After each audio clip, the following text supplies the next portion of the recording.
بسم الله الرحمن الرحيم الحمد لله رب العالمين والصلاة والسلام على نبينا محمد وعلى آله وأصحابه أجمعين وتابعهم بإحسان إلى يوم الدين أما بعد. So we are on our 9th class of Journey to the Hereafter. And so far last time we stopped is we were talking about the Yawm al-Qiyamah had occurred, and now we're going to discuss the different categories or the situation different people are at that time, what they're going to be experiencing. So this is we're still not talking about the weighing of the scales or anything like that, but there's just some of the experiences that the different individuals we're going to talk about. We might mention some of the things that they experience, maybe perhaps in terms of the hellfire, but not necessarily. We're going to leave that later on. But just some of the experiences. I was hoping today, inshallah, we can cover the state of 3 different categories. So one are the disbelievers. The second category are the Muslims but disobedient. So disobedient Muslims. And the third are the Muslims, however they are pious. So those are the 3 categories, inshallah, we're going to be covering. I don't think I have enough time to cover all 3, so we're going to cover at least 2, inshallah. And unfortunately, it'll be the depressing 2. We'll start next class, inshallah, with the, hopefully, we have time, we'll go into it. If not, I'm going to have to stop, because I'd like to complete it at the end. We might just kind of foreshadow, I guess, a little bit beforehand. Now, that being said, before I forget, there is no class next week, inshallah. Because I'll be out of state, so there will be no class next week. Neither that or the fiqh class. So I apologize for that, but we'll pick up, inshallah, the following week. And in terms for the fiqh class, I think it's more appropriate, so next time we meet, so we have enough time, we're going to start the chapter of Ramadan, so we can go through the fiqh of Ramadan, because then we'll have, I think, about 3 weeks before Ramadan comes in. It's okay if we continue afterwards, but I need at least 3 classes, because one will also miss because of the ICNA conference. So I'm estimating we'll have 3 classes. So next class, inshallah, for fiqh, we're going to meet today. We're going to continue the chapter of prayers, but following afterwards, we're going to jump to the chapter that has to do with fasting. Kitab al-Siyam. So the book of fasting. Alright, so inshallah we're going to start with the first part is the situation or the state of the disbelievers. What is their state on the Day of Judgment? So Allah subhanahu wa ta'ala in the Quran described their state in several ways. So the first way He described them subhanahu wa ta'ala, He described them as, dhillah. They would have dhillah, wa hawan, and hasra, and yas. So roughly translating, dhillah, which means humiliation, hawan, which means insignificance, hasra, which means regret, they're going to feel a state of regret, and wa yas, it means despair. So on the Day of Judgment, you can imagine this, once they are resurrected, and they realize that this is the Day of Judgment, obviously they're going to reflect about their state before they, when they were in the earth, in the world. And what is their state going to be? So they're going to be a combination of disparity, humiliation, regret, and feeling insignificance. So I think I'm going to mention about 9 evidences, a mixture between the Quran and the Hadith of the Prophet ﷺ. So the first one is from the first few ones are going to be from verses from the Quran. So this one is from Surah Al-Ma'arij. Allah subhanahu wa ta'ala says, خَاشِعَةً أَبْصَارُهُمْ تَرْهَقُهُمْ ذِلَّةٌ ذَلِكَ الْيَوْمُ الَّذِي كَانُوا يُوعَدُونَ. So خَاشِعَةً أَبْصَارُهُمْ, which means that their gaze, so Allah subhanahu wa ta'ala, first before that, He says, يَخْرُجُونَ مِنَ الْأَجْدَاثِ كَأَنَّهُمْ جَرَادٌ يَخْرُجُونَ مِنَ الْأَجْدَاثِ سِرَاعًا كَأَنَّهُمْ إِلَى نُصُبٍ يُوفِضُونَ. Right? So they emerge from their graves rapidly. Siran, كأنهم إلى نصب يوفضون, as if they are racing towards an idol. Nasb, which is an idol, as if they are racing towards an idol, hastening. And then Allah subhanahu wa ta'ala says, their gaze, خاشعة أبصارهم, which means their eyes are humbled. خاشعة أبصارهم ترهقهم ذلة, which means that humiliation will cover them. So they're going to be in a state of humiliation. ذلك اليوم الذي كانوا يوعدون, that's the day that which they were promised. So the imagery of the verse of the Quran describes how they're going to be rising from the graves and moving in a very fast pace towards the direction of the voice that they're going to be hearing the call from. Because remember we said that on the Day of Judgment they're going to be called forth, the angels are going to be calling everybody forth So they're going to be racing or hastily moving towards that voice as if they are heading towards something specific. However, when they resurrect or they come up, they're not exactly going to be in a state of happiness. Because rather they know that what they've been called for is what they have actually disbelieved in before, where they had belied the messengers about this. And so the state is more of a state of horror, state of regret. Over here Allah subhanahu wa ta'ala says, خَاشِعًا أَبْصَارُهُمْ تَرْهَقُهُمْ ذِلَّةٌ, He mentioned overcome them. Now the other verse is very close to it, and this is in Surah Al-Qamar. Allah subhanahu wa ta'ala says, خَاشِعَةً أَبْصَارُهُمْ يَخْرُجُونَ مِنْ أَجْدَاثِ كَأَنَّهُم جَرَادٌ منتشر مهطعين إلى الداع يقول الكافرون هذا يوم عسر. So now it's a different imagery over here of how they're resurrected. Yes, they'll have khushu' absar, so their eyes will be humbled, but as they emerge, Allah subhanahu wa ta'ala described it as if they're emerging as the locusts, right? يخرجون من الأجداث كأنهم جراد منتشر. Locusts that are spread all over the place. I guess most of you haven't seen locusts really in the desert of how they spread. Look it up on YouTube. It's an interesting imagery. Like literally, they're just almost bursting out of the ground everywhere. Right? And so locusts are coming. كأنهم جراد منتشر مهطعين إلى الداع. مهطعين, which means that they're racing ahead. إلى الداع, to the caller. يقول الكافرون هذا يوم عسر. So here's the added information. The disbelievers would say that this is a very difficult day. هذا يوم عسر. And so this extra one is just giving us an added imagery of the locust, how they move, like in terms of their movements, and then also the admittance of the disbelievers that this is a very difficult day.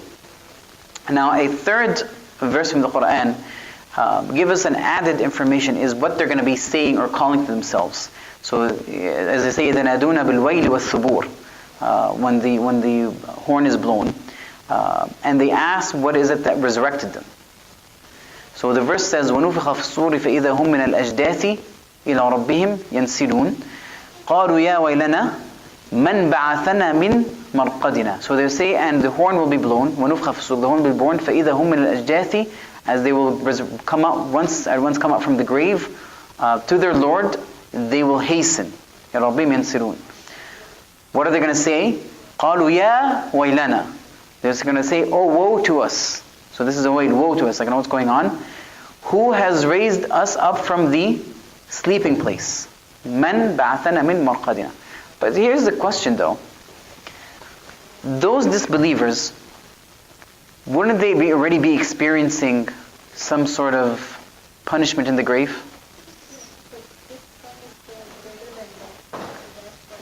Good, excellent. So my question is, like, why is it they say, like, you know, who's that raised us, as if this is something that is just new? And the sister said is because what they're going to be facing next is even more horrific and more terrifying and greater than what they experienced in the grave. To them, this grave was actually a nap. It's almost, this is something that's even worse that they're waking up to. And so this is why they're going to say, يا ويلتنا من بعثنا من مرقدنا. قالوا يا ويلتنا من بعثنا من مرقدنا. Right, so it's as if they are saying that this is even a bit more great and horrific. So this is just, once again, their state of what they're experiencing. Sorry? So this is Yasin. This is Yasin. Don't ask me what verse. So it's Surah Yasin.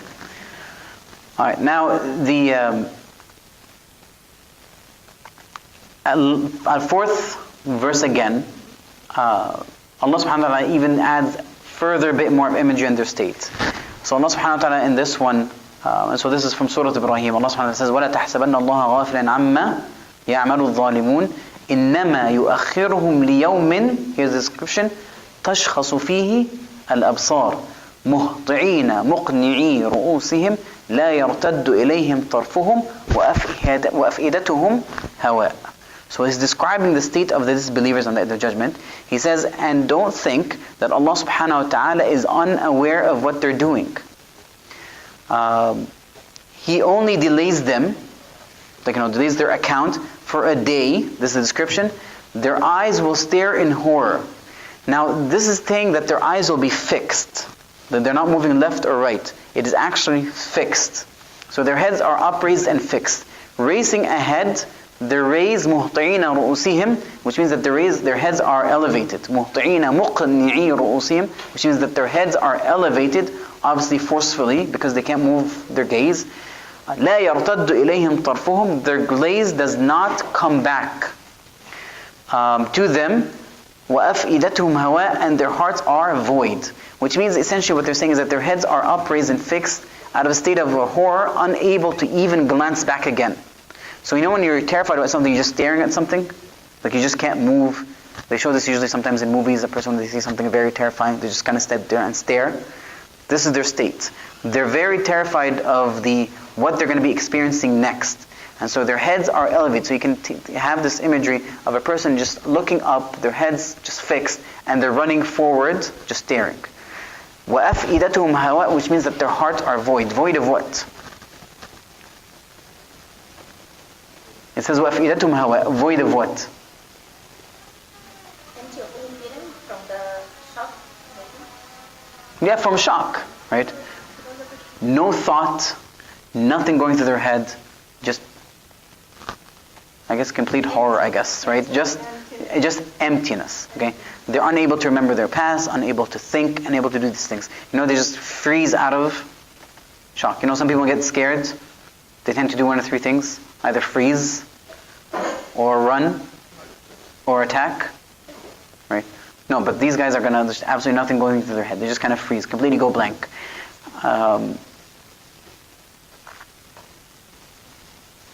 just once again, you have to think of the mindset of the disbeliever, okay? The disbeliever, because he knows now these messengers were sent to him to remind him, to tell him follow the right path. But they belied them, told them you're wrong, this is not going to happen. So they lived their life as they wish, and now the reality of what the messengers have brought to them is clear.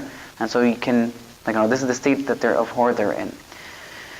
Now, another verse from the Quran that gives an imagery of the horror that almost overcomes them on that day. Allah subhanahu wa ta'ala says, وَأَنذِرْهُمْ يَوْمَ الْأَزِفَةِ إِذُ الْقُلُوبُ لَدَى الْحَنَاجِرِ كَاظِمِينَ مَا لِلظَّالِمِينَ مِنْ حَمِيمٍ وَلَا شَفِيعٍ يُطَاعٍ. So Allah subhanahu wa ta'ala described the horror you remember when somebody says, have you ever scared somebody and says my heart just jumped up, or jumped out of my throat, I guess? Literally, this is what it is. Allah subhanahu wa ta'ala says, and warn them, this is Prophet he said, warn them of a approaching day when the hearts are at the throats. So the hearts are at their throats, كَاظِمِينَ, filled with distress. مَا لِلظَّالِمِينَ مِنْ حَمِيمٍ وَلَا شَفِيعٍ يُطَاعٍ. For the wrongdoers there will be no devoted friend and no intercessor who is obeyed. So this is one aspect of it. So this is from Surah Ghafir.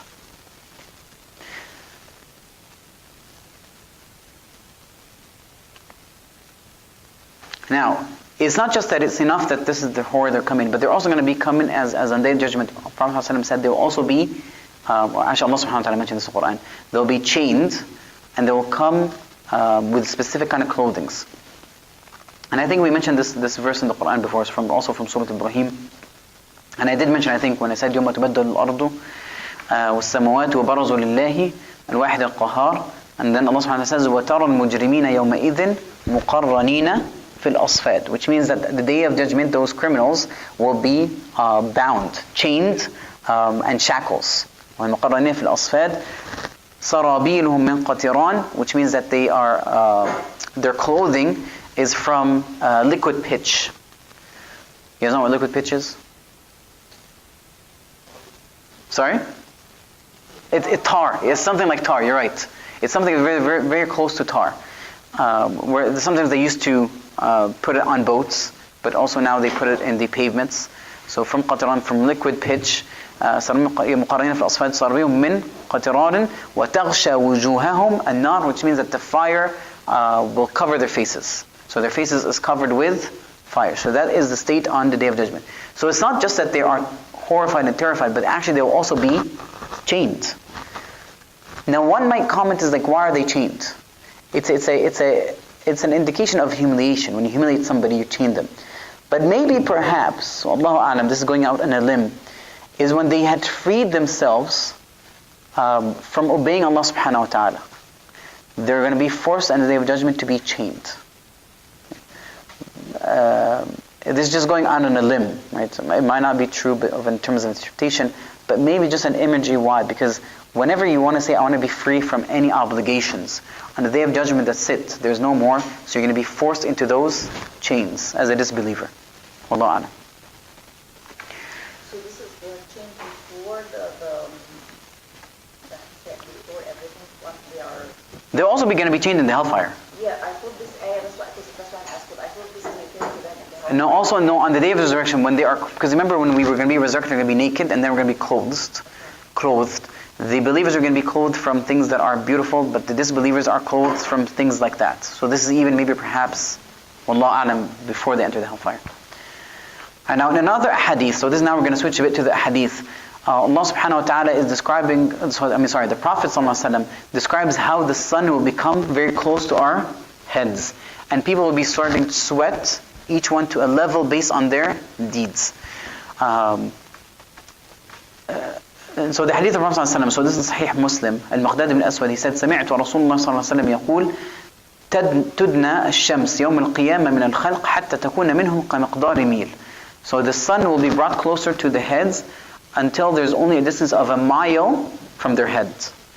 Now Sulaym ibn Amr, he added a commentary. He said, فَوَاللَّهِ لَا أَدْرِي مَا مَعْنَى الْمِيل. I'm not sure what is meant by a mil, because in Arabic, the Arabic language, I translate it as a mile. But that's not a wrong translation. That's translation based on distance. But al-mil in Arabic can either be mil al-mikhala or mil as a distance. Mil al-mikhala is the, mascara, it has a brush that you usually use. That's called mil, right, in Arabic. So either it's going to be that close to your head, or a mil as in terms of distance of a mile. But even then, even if this is of a mile, can you imagine how hot the sun can be? So the Prophet ﷺ over here said, فَيَكُونُ النَّاسُ عَلَى قَدْرِ أَعْمَالِهِمْ فِي الْعَرَقِ. So the people are going to be in sweat, at a level of sweat, based on their actions. So he said, فَمِنْهُمْ مَنْ يَكُونُ إِلَى كَعْبَيْهِ. Some will come, the sweat will be until their, what's ka'b? No, the ankle. Heel is ankle, right? So ka'b over here is ankle. Good. Not your heels, because I know in Egypt when they say ka'b, they think of heels. No, this is your actually ankles, right? The two bones sticking out from the sides of your feet. So that is your ankle. So يكون إلى كعبيه ومنهم من يكون إلى ركبتيه. And so some are going to have so much sin that it's going to be until on their knees. ومنهم من يكون إلى حقويه. حقويه is to his waist. ومنهم من يلجمه العرق الجاما. And وشرع صلى الله عليه وسلم بيده إلى فمه. And so some will almost cover their mouth, so they're almost barely breathing. And it will be almost so essentially like a pool. Like the sweat is going to drown into the earth, and it'll be so much it will elevate to each based on their deeds. And so yes, even though our form, so I'm mentioning this why. Yes, the sun will be very close, but you have to remember when we are resurrected with qualities. Our physical bodies have qualities that are a bit different than they were during the time of the earth. And so we are able to withstand, not die because of the sun's heat. But yes, this is going to be the consequences. Now, when the disbelievers, so I'm going to move to another state that they have. So this is the 8th one. When they see the horrors of the punishment that they're going to be facing, they're going to feel regret, right? Al-hasra wa nadama, so regret. And because of how much regret they're going to be facing, one of the names of Day of Judgment is called what? Yawm al-Hasra, right? One of the names of days. By the way, the names of Day of Judgment are beautiful to understand, because really they're named based on some of the things we are gonna, face. So, for example, it says Yawm al-Qiyamah or Yawm al-Tanad or Yawm al-Hasra. All these things signify some of the things that we're going to experience, or some of the peoples who are going to experience. So one of this day is called Yawm al-Hasra. This is what Allah subhanahu wa ta'ala said, وَأَنذِرْهُمْ يَوْمَ الْحَسْرَةِ إِذْ قُضِيَ الْأَمْرُ وَهُمْ فِي غَفْلَةٍ وَهُمْ لَا يُؤْمِنُونَ. And so, وَأَنذِرْهُم, which means warn them, right? Yawm al-Hasra, the day of regret, referring to the Day of Judgment. إِذْ قُضِيَ الْأَمْرُ, right? When everything is done and done for. وَهُمْ فِي غَفْلَةٍ وَهُمْ لَا يُؤْمِنُونَ. And from that they are heedless and they do not believe. Now, because of how much regret they have, they're going to do something. They're going to start biting on their hands. I know sometimes it's very cultural, right? And when somebody regrets something, they start biting on their fingers, right? Why did I do this? No, they're actually going to bite on their entire hand. Allah subhanahu wa ta'ala mentioned this also in Surah Furqan. It says, وَيَوْمَ يَعَضُّ الظَّالِمُ عَلَى يَدَيْهِ. And what is he going to say? يَقُولُ يَا لَيْتَنِي اتَّخَذْتُ مَعَ الرَّسُولِ سبيلا يا ليتني لم أتخذ فلانا خليلا لقد أضلني عن الذكر بعد إذ جاءني وكان الشيطان للإنسان خذولا. The translation is, or the meaning of it is, يوم يعض, on the day that the transgressor would bite on his hand out of regret, and he will say, يا ليتني, I wish I had taken a means with the Prophet. Yes, I understand we're talking, by the way, but you have to remember, we are talking, yes, about disbelievers. But remember that some believers will have a share of this. When I'm saying a share, it doesn't mean that they're non-Muslim. No, a share which means a similar treatment. Because a disobedient Muslim will have regret. Is that right? A disobedient Muslim will regret not obeying Allah subhanahu wa ta'ala. And so equally they might even bite on their hands. And they'll say, I wish I had taken a means with the Prophet sallallahu alaihi wasallam. Ya waylatani lam attakhidh fulanan khalila. Woe to me, I wish I have not taken so-and-so as a friend, as a companion. Why? لَقَدْ أَضَلَّنِي عَنِ السَّبِيلِ بَعْدَ إِذْ لَقَدْ أَضَلَّنِي عَنِ الذِّكْرِ بَعْدَ إِذْ جَاءَنِي. He had led me astray أَضَلَّنِي عَنِ الذِّكْرِ, from the dhikr, which is from the Quran, the teachings of the Quran, بَعْدَ إِذْ جَاءَنِي, after it came to me. So this is a message that came to him, revelation that came to him, but did he act on it? No. Why? Quite often is because of friends and companions. Quite often. So he will say, I wish I had not accompanied him, that he had led me astray after the dhikr has come to me. وَكَانَ الشَّيْطَانُ الْإِنسَانِ خَذُولًا. And the shaitan verily was towards the insan khadul. Khadul, which means he will be, let him down. So the shaitan will let the individuals, the human being, down. This is his job.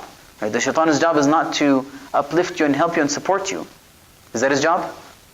I wish it was, but it's not. It is the opposite, right?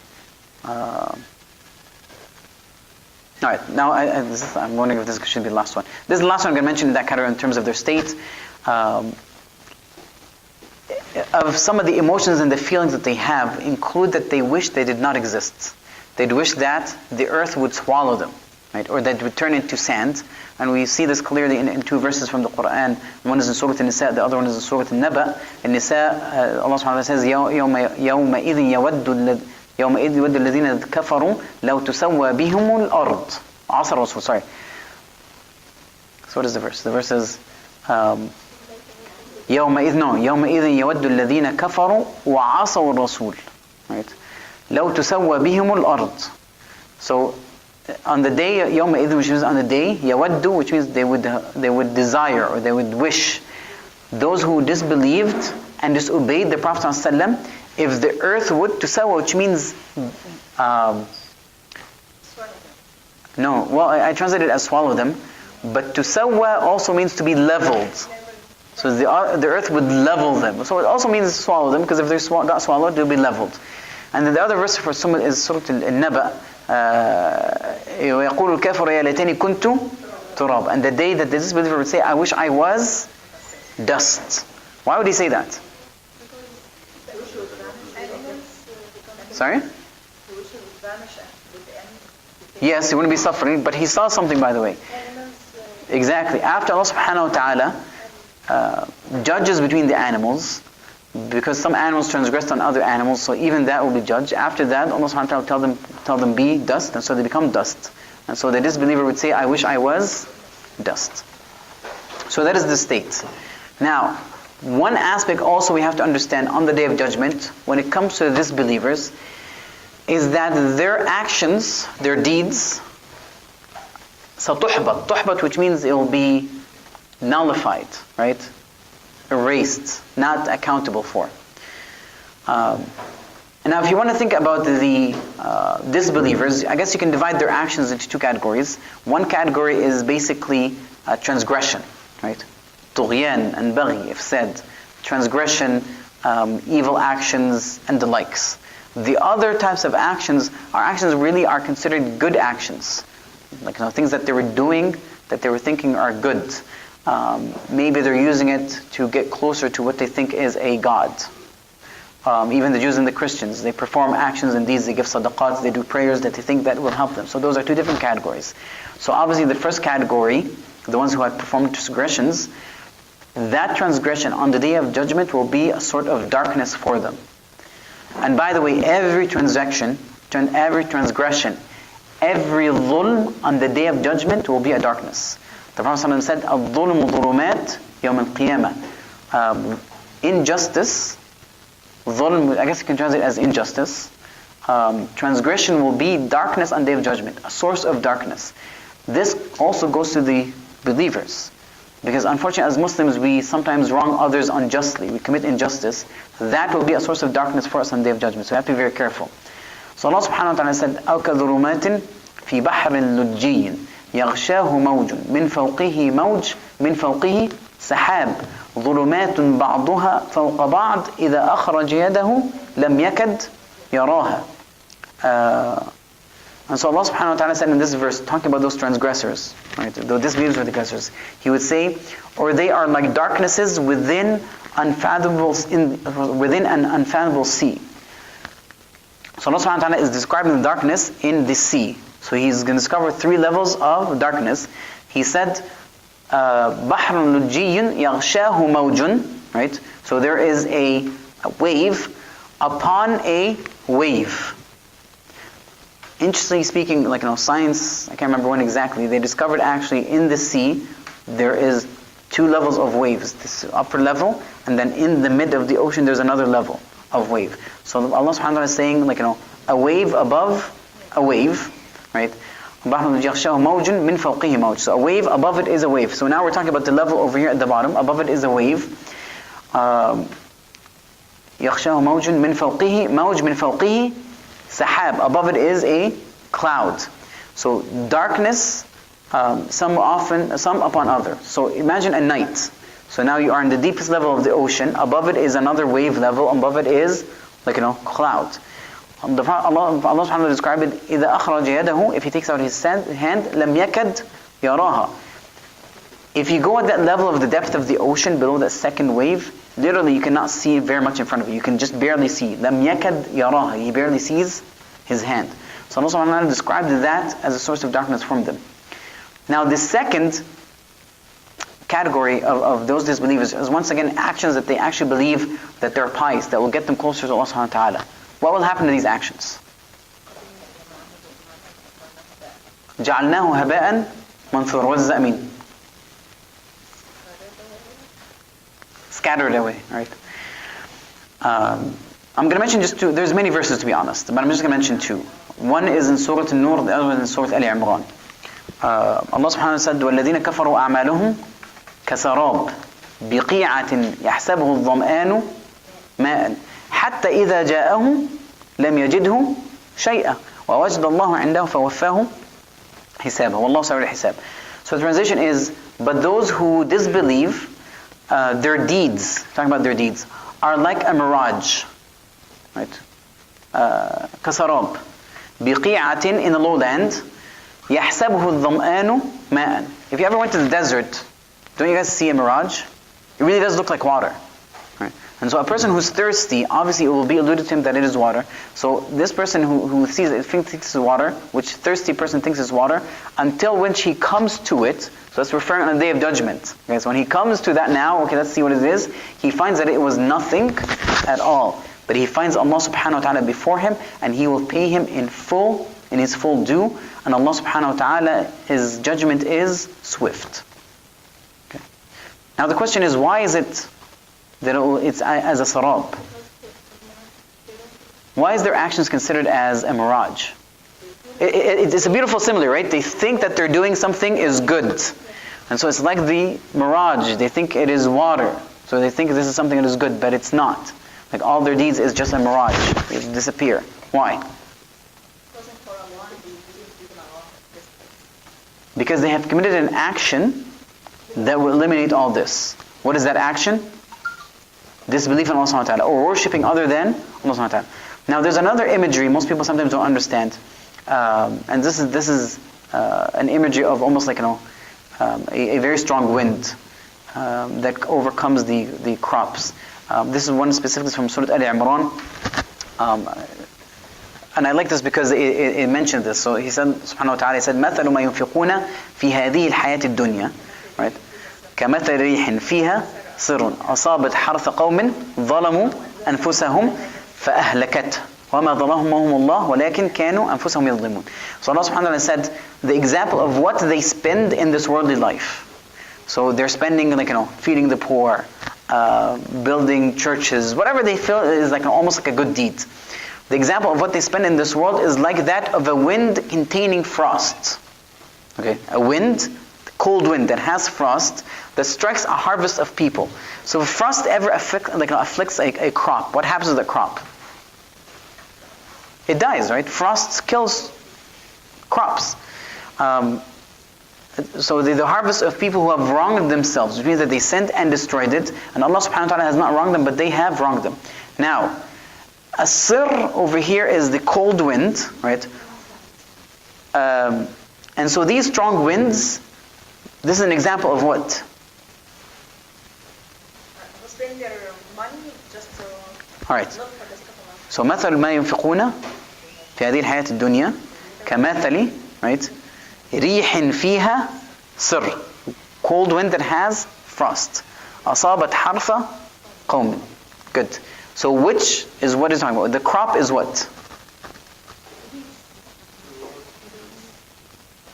The crop is their deeds. Good. Now the wind with the frost, what is that? Kufr and shirk. Good. So the kufr and shirk is the wind, and their crop is what they put forth. Combine both together, what happens? It's done. Is that clear? Is that clear to everybody? Alright, good. Alright, now, one of the things they're going to be doing on the Day of Judgment, so we talked about their state, how it is. We talked about their actions and deeds. And so the other thing we're going to talk about is them disputing with one another. So the takhasum is called takhasum ahl an-nar, the dispute of the people of the hellfire.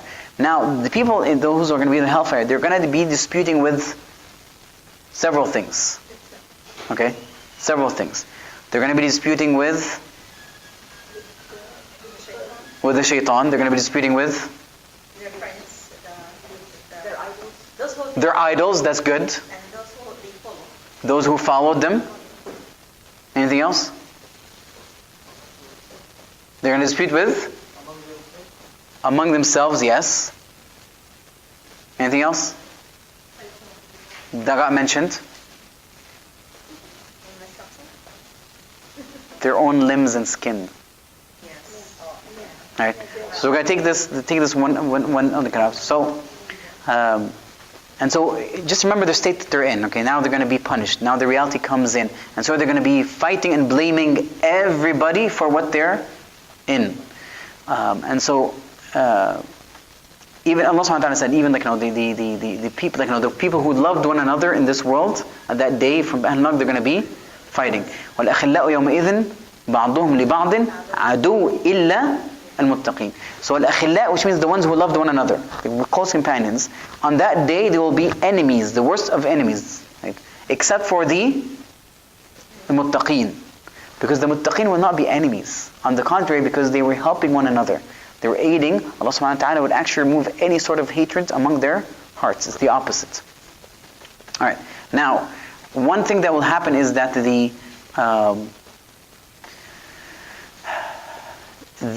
people who worshipped the idols or worship any other than Allah, they're going to be fighting with each other, right? So it says مخاصمة العابدين المعبودين. Okay? So they're going to be disputing with one another on that day, and obviously the idols are going to say they weren't worshipping us. Is that right? إن كنا عن عبادتكم لغافلين. Don't blame us. You weren't worshiping us. We're unaware of your worship to us. What are you doing? Right. So this is even the people who worshipped Isa ibn Maryam, what is he going to say?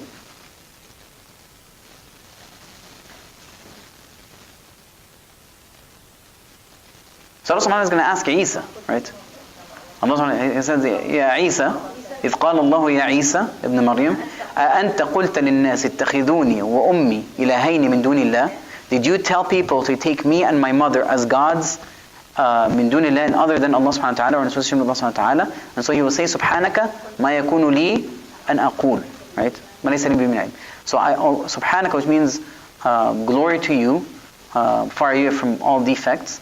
I would not say what is not rightful for me to say, or I do not know. قل ليس لي بحق, which I have a right to say. So Allah subhanahu wa ta'ala will even question everybody.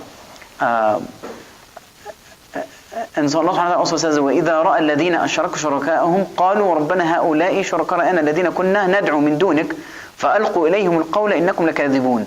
And so when the worshippers will see what they used to worship, they will tell Allah, those are the ones we used to worship and associate with you. And so these ones who are being worshipped, they will say, you are liars. Right? وَأَلْقُوا إِلَى اللَّهِ يَوْمَئِذٍ السَّلَمُ. Right? And so they're going to say, we didn't do anything, Allah subhanahu wa ta'ala. We didn't order them, we don't know what you were doing. And so they start arguing with them. Now, also there'll be a dispute between the followers and the leaders. A dispute between the followers and the leaders.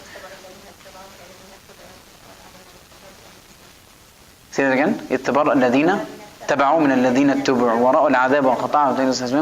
Good. So the اتبرأ الذين تبعوا من الذين تبعوا. So the ones who were the leaders will claim innocence, right, from the ones that were following them. I didn't force them. We didn't force you to do anything, right? Just as simple as that. And so actually there will be an argument. They will say كنتم تأتوننا عن اليمين قالوا بل لم تكونوا مؤمنين. And so Allah says وأقبل بعضهم على بعض يتساءلون قالوا إنكم كنتم تأتوننا عن اليمين. So they'll tell their leaders, you used to come to us from the right and left and keep talking to us. And so they will say بل لم تكونوا مؤمنين. It's your fault, you weren't believers. وما كان لنا عليكم من سلطان. We had no power over you. بل كنتم قوما طاغين. You're a group of people who are transgressors. So really there's nothing, you can't argue. Each one is for his own. You can't claim that somebody really forced you, period, whatsoever. And so this is called تَلَوْمُ أَهْلِ النَّارِ on the Day of Judgment. They will tell their leaders, you're the ones that were decorating the falsehood for us. You were leading us astray. You tricked us. And they'll try to continue making excuses. But they'll respond, they say, listen, we didn't force you. Now, there are also the ones who were considered weak. So there's the regular followers, but the ones who were weak, who were actively trying to seek the pleasure of the leaders. Okay? And so Allah subhanahu wa ta'ala says, وَبَرَزُوا اللَّهِ جَمِيعًا فَقَالَ الضُّعَفَاءُ الَّذِينَ اسْتَكْبَرُوا إِنَّا كُنَّا لَكُمْ تَبَعًا فَهَلْ أَنْتُمْ مُغْنُونَ عَنَّا مِنْ عَذَابِ اللَّهِ مِنْ شَيْءٍ قَالُوا لَوْ هَدَانَ اللَّهُ لَهَدَيْنَاكُمْ. And so on that day, when they resurrected Allah subhanahu wa ta'ala, the weak will tell to the ones who had istakbaru, of status, the ones who had arrogance, self-conceit, we were كُنَّا لَكُمْ تَبْعًا, we were following you. And so these are the weak ones who are trying to help and aid the leaders in something that is wrong. And so they said, we were trying to support you, can you kind of protect us? هَلْ أَنْتُمْ مَغْنُونَ عَنَّا, prevent us or protect us from the punishment. Then they will say, they will say, لَوْ هَدَانَ اللَّهُ لَهَدَيْنَاكُمْ. If Allah subhanahu wa ta'ala had guided us, we would have guided you. Right? The main point we have to get out of this, it's really not an excuse that we say it's somebody else's fault. It really isn't. Which means a person cannot blame his society, cannot blame his parents, cannot blame his friends. So all these things are invalid excuses. Why? Because Allah subhanahu wa ta'ala gave us the intellect. He gave us the signs. He instilled in us the natural inclination to seek Allah subhanahu wa ta'ala. Well, yes. What it is, which means you do not carry, or one fault does not affect the other person. Or a person is not responsible for any other person, right? You cannot do a sin and then blame it on somebody else. You do not carry somebody else's sins. So really there is no excuse. So which tells us we have to be very careful not to make excuses for ourselves. It's neither our society, although these have an effect, but in the end Allah subhanahu wa ta'ala gave us the will and the means and the ability and provided us with everything that would help us. Alright, now the other type of arguments that's going to happen on that day is the argument with the shaitan himself. Right? And it's mentioned in several areas. One of them is in Surah Qaf.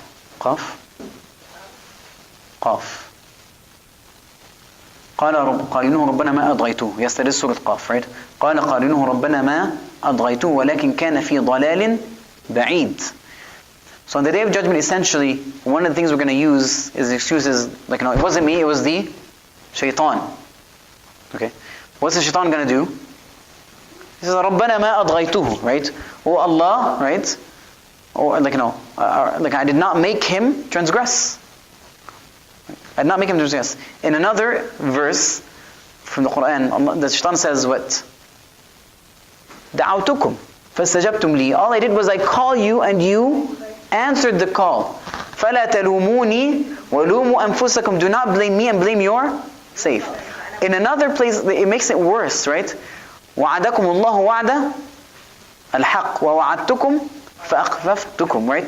That Allah subhanahu wa ta'ala, He's telling me, He's like, Allah promised you and He promised you the truth. I promised you and I, أخلفتكم, and I, what does أخلفتكم mean? I did not fulfill my promise.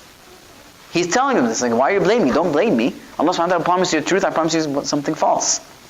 So the shaitan over here will say, do not, he will say, our Lord, he says, قَالَ رَبَّنَا مَا أَضْغَيْتُ قَالَ قَرِينُهُ رَبَّنَا مَا أَضْغَيْتُ. Our Lord, I did not make him transgress, but he himself was in extreme error.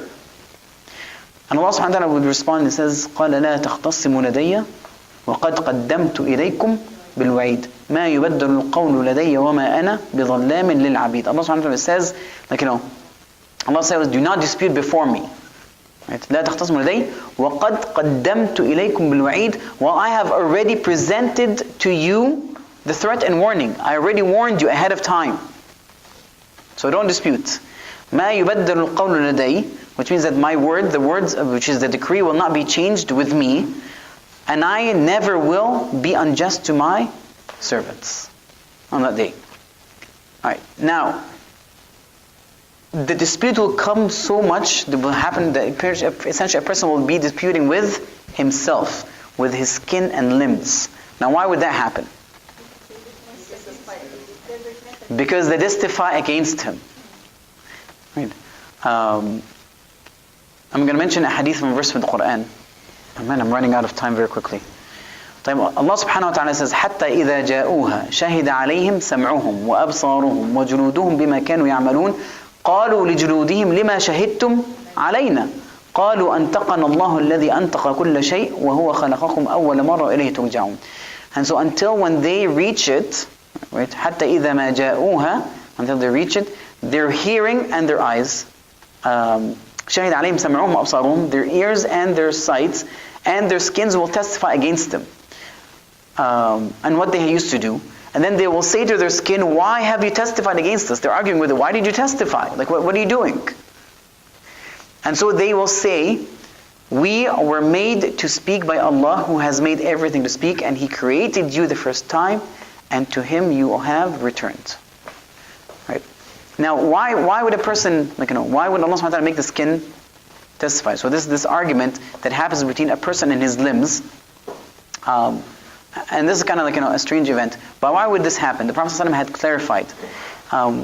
He said, the Prophet ﷺ had mentioned one time the argument, right? مخاطبة العبد ربه يقول يا رب ألم تجرني من الظلم. So the conversation that this person would have with Allah subhanahu wa ta'ala on the day of judgment, he says, oh Allah, ألم تجرني من الظلم, didn't you protect me from injustice? So Allah subhanahu wa ta'ala say, بلى. Right, so this is in Sahih Muslim. And so that servant will say, إِنِّي لَا أُجِيزُ عَلَى نَفْسِي إِلَّا شَهِدًا مِنِّي. I do not permit any witnesses except from my own. Right? And so Allah subhanahu wa ta'ala will say, كَفَى بِنَفْسِكَ الْيَوْمَ عَلَيْكَ شَهِيدًا. It's enough that you will be a witness upon yourself. وَبِالْكِرَامِ الكَاتِبِينَ شُهُودًا, and the noble angels as witnesses, the writers. And so what's going to happen? ثُمَّ يُخْتَمُ عَلَى فِيهِ, so his mouth will be sealed. فَيُقَالُ لِأَرْكَانِهِ, so his corners, his limbs will be ordered, انطقي, right? And so they will speak of his actions. ثُمَّ يُخَلَّ بَيْنَهُ بَيْنَ الكلام, after they testify, he'll be allowed to speak again, and he will say, بُعْدًا لَكُنَّ, like, far distant away from you. فَعَنْكُنَّ كُنْتُ أُنَاضِلْ, I was arguing for you. So this is the type of argument that's going to happen. And so this is very important for us to recognize, is that whenever we sin and we're using our limbs to sin, that can be a witness against us on the Day of Judgment. It's not just limited to there's multiple witnesses, by the way. Yes. The angels, Allah subhanahu wa ta'ala himself witnesses, but also we ourselves are going to be witnesses upon ourselves. So we have to be very careful what we use these limbs in. Alright. How many minutes do I have? Alright, the disobedient. We're going to move to the second category, which are the Muslims who are disobedient. Now, I'm going to have to go almost go quickly through this, but there are categories that Allah subhanahu wa ta'ala had mentioned regarding, or His Messenger had mentioned regarding those who are disobedient. They are believers but disobedient, and so they're going to have a specific situation in the Day of Judgment. Allah subhanahu wa ta'ala mentioned several categories. One of them are the ones who do not fulfill their zakah. So they're Muslims, they know how to pay zakah, but they do not fulfill their zakah. So they're rightful, the rights of others in terms of wealth. And so those will be, is it just the zakah? Yeah, it's just the zakah in this one category. And so there would be two types of punishments depending on the type of wealth. So one, Allah subhanahu wa ta'ala will make their wealth transform on that day of judgment, transform into a snake. It's called the Shuja' right? A snake, a huge snake, and their eyes are almost like raisins, dark as raisins.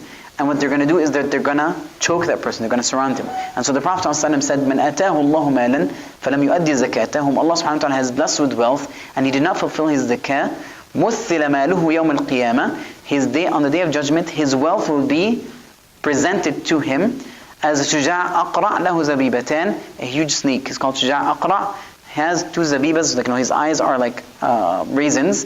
يُطَوِّقُهُ يَوْمَ الْقِيَامَةِ, he will surround him on the Day of Judgment, squeezing him. يَقُولُ أَنَا مَالُكَ, I am your wealth. أَنَا كَنْزُكَ, I am your treasure. And then the Prophet ﷺ recited, وَلَا تَحْسَبَنَّ الَّذِينَ يَبْخَلُونَ بِمَا آتَاهُمُ اللَّهُ مِنْ فَضْلِهِ هُوَ خَيْرٌ لَهُمْ بَلْ هُوَ شَرٌ لَهُمْ سَيُطَوَّقُونَ بِمَا بَخِلُوا بِهِ يَوْمَ الْقِيَامَةِ. So Allah subhanahu wa ta'ala says, and let not those who greedily withhold what Allah has given them of His bounty ever think that this is better for them. But rather, it is worse for them. Their necks will be encircled by what they withheld on the day of resurrection. And so over here the Prophet ﷺ is telling us what this means. He said that his wealth will come in the form of that snake. Now, also depending on the wealth, so for example, if it was they're holding back gold and silver, that gold and silver on the Day of Judgment will be melted and be a source of punishment for them. But even if they had other sort of wealth that they did not give zakah, whether it's from cattle, camels, or sheep, or whatever the case is, that will be affected. So the Prophet ﷺ, there's a verse from the Quran, I'm going to skip to the Hadith Sahih Muslim because it's a bit longer, more detailed. The Prophet ﷺ said, مَا مِنْ صَاحِبِ ذَهَبٍ وَلَا فِضَّةٍ لَا يُؤَدِّي فِيهَا فَحَقَّهَا إِلَّا إِذَا كَانَ يَوْمَ الْقِيَامَةِ صِفْحَتْ لَهُ صَفَائِحٌ مِنَ النَّارِ. So there isn't a person who owns or who has gold and silver, he did not give their zakah, except that they will come as lawa'ih, like safa'ih, which means sheets, okay? The molten sheets from hellfire. فَأُحْمِيَ عَلَيْهَا فِي نَارِ جَهَنَّمْ, it will be heated up in the hellfire. فَيُقْوَى بِهِ جَنْبُهُ وَجَنِبَهُ وَظَهْرُهُ, and you'll be used to iron his sides, his back, and his forehead. كُلَّمَا بَرَدَتْ أُعِيدَتْ عَلَيْهِ, every time it cools down, it will be reheated again and be placed on him. فِي يَوْمٍ كَانَ مِقْدَارُهُ 50,000 سَنَةً, on a day that its length was 50,000 years. So this is clearly before even judgment. This is while they are waiting. This will be happening to them. حتى يقضي بين العباد, until Allah subhanahu wa ta'ala judges between the people. فيرى سبيله, he'll see his way either to the hellfire or to the Jannah. And then somebody asks, "Oh Messenger of Allah, what about the ibil, camels? Because camels have zakah." So the Prophet ﷺ said, not even a person who owns camels, if he does not, ibil لا يؤدي منها حقها ومن حقها حلبها يوم ورديها. So from its right is to milk it, but also is to give from the zakah of it. So he said, if the day of judgment comes and he didn't do that, he said بُطِحَ لَهَا بِقَاعْ قَرْقَرْ, which means that it will be elevated for them, given them a grounds that is just clear, nothing on it. أوفر مكانت, right, as wide and expanded as much as it was. لا يفقد منها فصيلا واحدا, not one camel will be missing from it. They'll all be gathered. What's going to happen to that person? تطئ بأخفافها وتعضه بأفواههم. Its feet will be stampeding on top of it, and they will be biting him by their mouth every time it's beginning. كلما مر عليه أولها رد عليه آخرها. Every time the first passes by, the end will pass by. So it will be continuous. This will have to be continuous. And the Prophet ﷺ said, مقدار 50,000 سنة, a day that is 50,000 years. And so they were also asked about the baqar. He said the same thing. And so this tells you, if you do not pay your zakah, you'll be punished by it on the day of judgment. This is after you got resurrected and before you know your abode, either the hellfire or the Jannah. Right? Is there anything else besides Jannah and the hellfire on that day? No. Alright. Now, another person who's Muslim, but however is sinful, on the judgment category is the self-conceited, the arrogant, al-mutakabbirin. Why is arrogance a crime?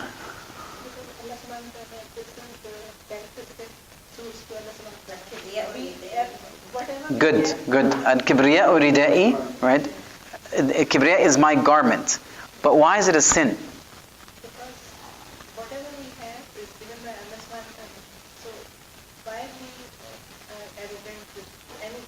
Okay, so why are you arrogant? Because whatever you have is given from. So there's no reason for you to have some sort of pride. No, but we should be grateful for it. Grateful is different than pride. Okay, what is kibr? How did the Prophet describe kibr? What is kibr? Sorry? I know, they don't answer for some odd reason. You guys are looking bad. This is all filmed, right? You're making yourself look very, very negative. Mashallah, the sisters are very, studious, and I'm going to have to give this to the men. What did the Prophet describe kibr as? What is kibr? Sorry? What did you say? Spoiled. No. Yeah. Have the brothers. So he already helped you, if you understand the translation. Okay. What would that lead you to do?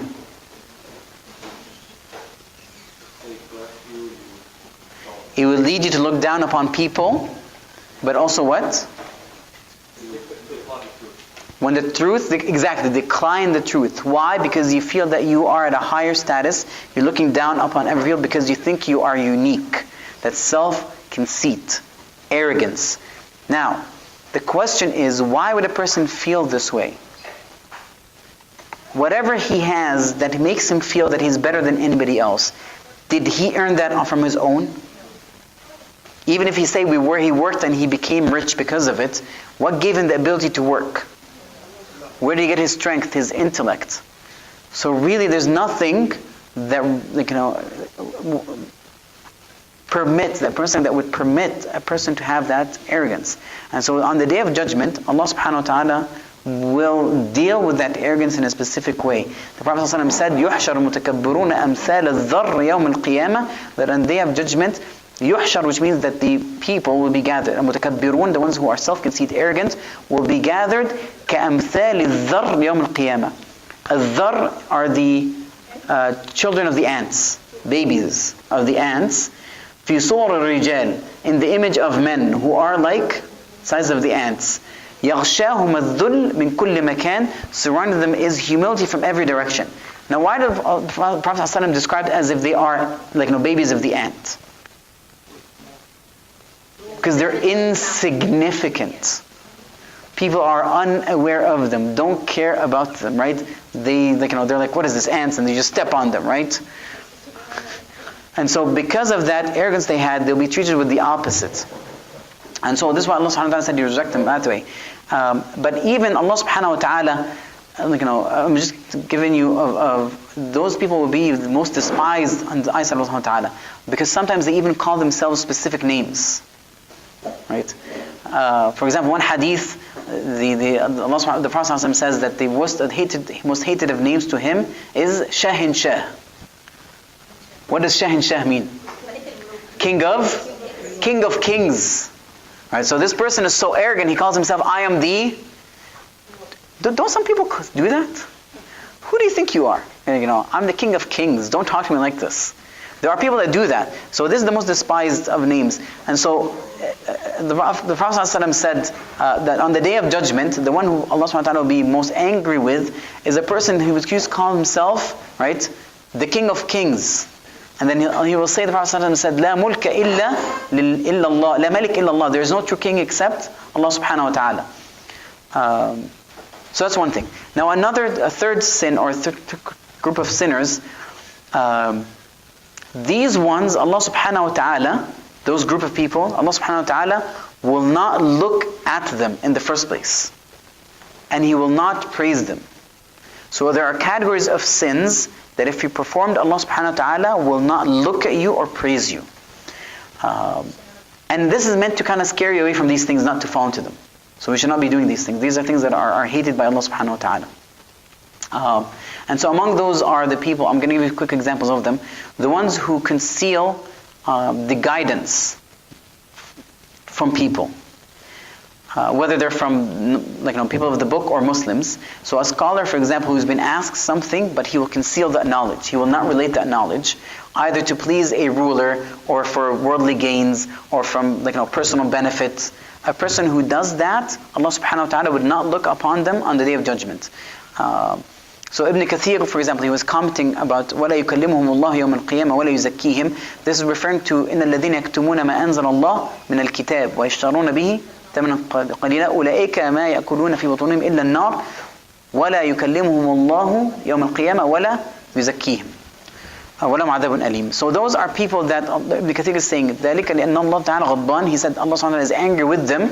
Why? Because they have concealed knowledge.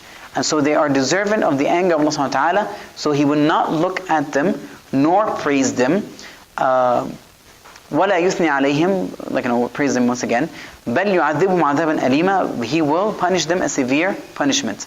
This is why the Prophet ﷺ said, مَنْ سُئِلَ عَنْ عِلْمٍ فَكَتَمَهُ أُلْجِمَ يَوْمَ الْقِيَامَةِ بِلِجَامٍ مِّن نَّارٍ. Whomever has been asked about knowledge and he concealed it. أُلْجِمَ, which means he will... be thrown to his mouth or wrapped around his mouth, بِلِجَامٍ مِّن نَّارٍ, from a hellfire. Right, so among also the ones that Allah subhanahu wa ta'ala will be angry with on the day of judgment, He will not talk to them or look at them, and they have a severe punishment. And those who had, how should I translate this? يَنْقُضُونَ مَا عَاهَدُ اللَّهَ عَلَيْهِ. Those who break the promise that they gave Allah subhanahu wa ta'ala, the covenant they gave Allah subhanahu wa ta'ala. Why? To buy for worldly gains. And then also وَيَشْتَرُونَ بِأَيْمَانِهِمْ ثَمَنًا قَلِيلًا. They swear by Allah subhanahu wa ta'ala falsely to gain worldly gains. And so this is in Allah subhanahu wa ta'ala said إِنَّ الَّذِينَ يَشْتَرُونَ بِعَهْدِ اللَّهِ وَأَيْمَانِهِمْ ثَمَنًا قَلِيلًا أُولَئِكَ لَا خَلَاقَ لَهُمْ فِي الْآخِرَةِ وَلَا يُكَلِّمُهُمُ اللَّهُ وَلَا يَنْظُرُ إِلَيْهِمْ يَوْمَ الْقِيَامَةِ وَلَا يُزَكِّيهِمْ وَلَهُمْ عَذَابٌ أَلِيمٌ. Indeed, those who exchange the covenant of Allah subhanahu wa ta'ala and their own oaths for a small price will have no share in the hereafter. And Allah will not speak to them or look at them on the day of resurrection, nor will He purify them, and they will have a painful punishment. So the Prophet ﷺ also said, ثَلَاثَ لَا يُكَلِّمُهُمُ اللَّهُ وَلَا يَنْظُرُ إِلَيْهِمْ يَوْمَ الْقِيَامَةِ وَلَا يُزَكِّيهِمْ وَلَهُمْ عَذَابٌ أَلِيمٌ. So many hadiths have this. So he said, the Prophet ﷺ, 3 people, Allah subhanahu wa ta'ala will not speak to them, nor look at them on the day of judgment, nor praise them. And they have a severe punishment. And so obviously the companions asked, who are they? خَسِرُوا, which means they are in a state of loss. وَخَابُوا. So the Prophet ﷺ said, الْمُسْبِلْ وَالْمُنْفِقْ سِلْعَتُهُ بِالْحَلْفِ كَاذِبًا وَالْمَنَّانِ. He He said al-musbil. Do you guys know what musbil is? Al-musbil. You guys know what musbil is? Alright, another hadith, the Prophet ﷺ said, ثلاثة يكلم الله من القيامة لا ينظر إليهم ولا يزكيهم ولا يعذب أبدهم. Actually, those are the three categories. So al-musbil over here is a person who drags his garments. That's called isbal. So for a male garment, it should not go below his ankle. It is disliked to go below the ankle, and so this is called a musbil. However, I have to mention that over here, this is not what it's referring to. The one who Allah subhanahu wa ta'ala is going to punish is al-musbil. Why? Out of kibr, out of arrogance. He does it out of arrogance. You know how kings, they drag their clothes out of arrogance? Kings and queens. Okay, we shouldn't be doing that. So if it's with arrogance, this is the punishment. Now, what if you do it not out of arrogance? It is disliked. Disliked. Right? Because the Prophet ﷺ said, Izar al-mu'min. Now this is for the men. Females are different. The Prophet ﷺ said for the men, he said, Izar al-Muslim, the garment of the Muslim, right? And he measured a certain distance, generally speaking from the hadith, it's from his calves all the way to his ankles, not below the ankles. That is the sunnah, to keep it there. Below, it is disliked. If he does it with arrogance, then it is a major sin.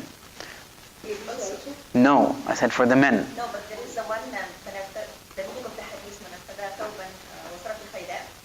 So this is generally a garment for khayla. Now we're specifically talking about musbil. So a person who just wears a garment in arrogance. That's a different category.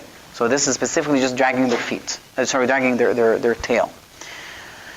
So that is one. وَالْمُنْفِقْ سِلْعَتُهُ بِالْحَلْفِ كَاذِبًا. The one who's selling his business, so he's saying, Wallahi, I bought this for this, so he can sell it for more expensive. So he's right. So to sell it. وَالْمَنَّانِ. What is mannan? Whenever he do a goodness, he's always remind the people. You remember when I helped you? Yes. You remember when you needed my help, right? You owe me one. That is a mannan, right? المنفق سلعته بالحلف كاذب الكاذب. So the one, he's a trader, businessman, a merchant, who is selling there this is for $5. He says, what are you talking about? This is why are you selling it for $5? He's like, wallahi, I bought it for $4.50. I'm just trying to make $0.50 extra.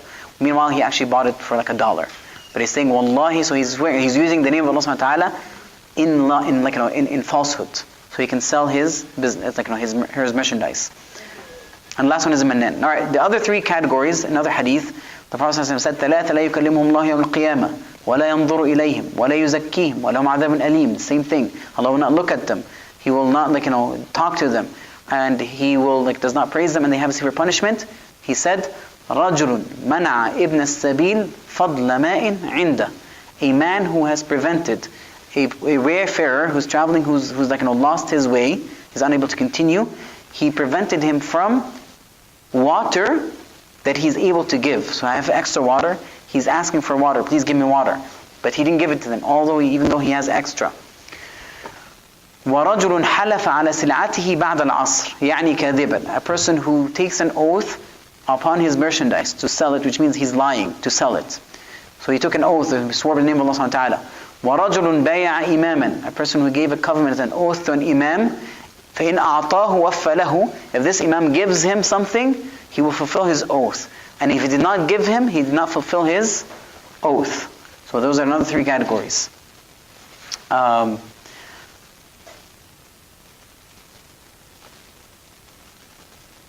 Alright, three other people also, another hadith. Three people that Allah subhanahu wa ta'ala. Remember, so if you notice, three over here is not saying only three.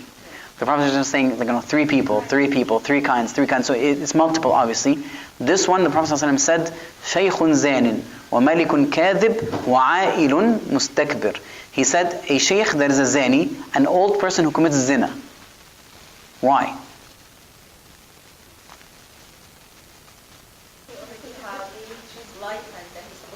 Because at that age, his desire is a bit settled, right? There isn't that, the fiery state that they experience when they're young to push them towards such thing. And so it's a lot worse for a person who's at an old age to commit zina. There's no need for him to do that.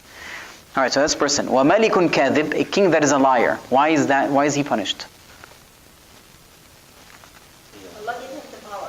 Allah gave him power, why does he need to lie?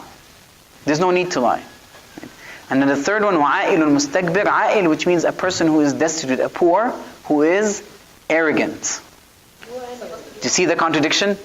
You're supposed to have a bit more humility for Allah subhanahu wa ta'ala, but no, he is arrogant. Another three category, الْعَاقُ لِوَالِدَيْهِ وَالْمَرْأَ الْمُتَرَجِّلَ مُتْشَبِّهَ بِالرِّجَالِ وَالدَّيُّوثِ.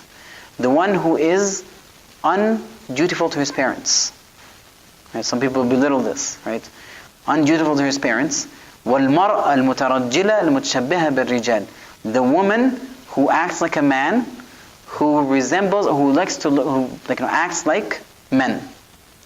And by the way, the opposite is true too. Another hadith mentions a man who's acting like a woman. What the youth is a person who feels no jealousy towards his maharim. Okay? He feels no jealousy towards his maharim. Lets his sister, for example, be around other men who are strangers, accompany them. Right? He has no jealousy. Alright,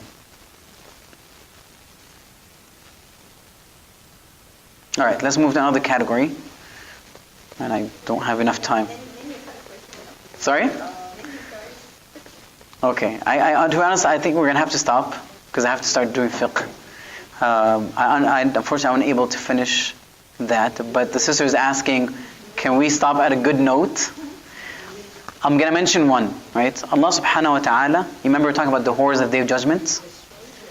So all these things that we had mentioned, the believers who are muttaqun are going to be completely secure from all of that.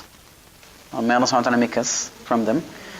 الَّذِينَ هُمْ عَنْ فَزَعِ يَوْمَئِذٍ آمِنُونَ. Right? Those that horrifying faza', which means the terrifying events of that time, they are secured. Okay.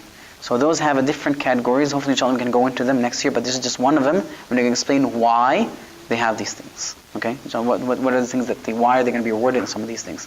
Sorry, not next week. In 2 weeks, inshallah. Right? Inshallah, 2 weeks. Jazakumullah khair. All the three. Okay, so far we only mentioned three. One. So these are the disobedient. Okay. So those are disobedient. A category Allah subhanahu wa ta'ala does not look upon them. Okay, He does not look upon them.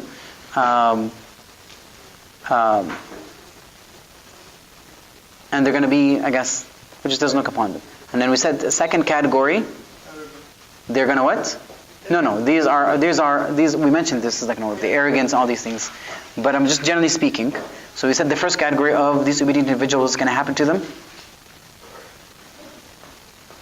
Come on guys, this is a review for you. You're supposed to help me out here. Ones are going to be punished by the ones who prevent zakah. That's one category. Then the ones who are arrogant. And the third are a bunch of people that Allah subhanahu wa ta'ala would not look upon them. Those include the one who drags his clothes out of arrogance. The ones who conceal the truth, the knowledge. And then another category, broke the covenant of Allah subhanahu wa ta'ala or swears by the name of Allah subhanahu wa ta'ala to sell his merchandise. Or broke the covenant that he gave to a ruler. He will only obey if he gives him something. Or a person that is disobedient to his parents. Sorry, undutiful to his parents. I shouldn't say disobedient, undutiful to his parents. The old man who commits adultery. The king that lies. So all this is in the same category. Allah does not look upon them. Okay? So all that we just covering about, all this, these are forms of disobedience. So they're Muslims, but they commit these sins. And obviously these are not minor sins, they are major sins. These are all major sins. Wallahu a'lam. جزاكم الله خير. سبحانك اللهم وبحمدك أشهد أن لا إله إلا أنت أستغفرك وأتوب إليك.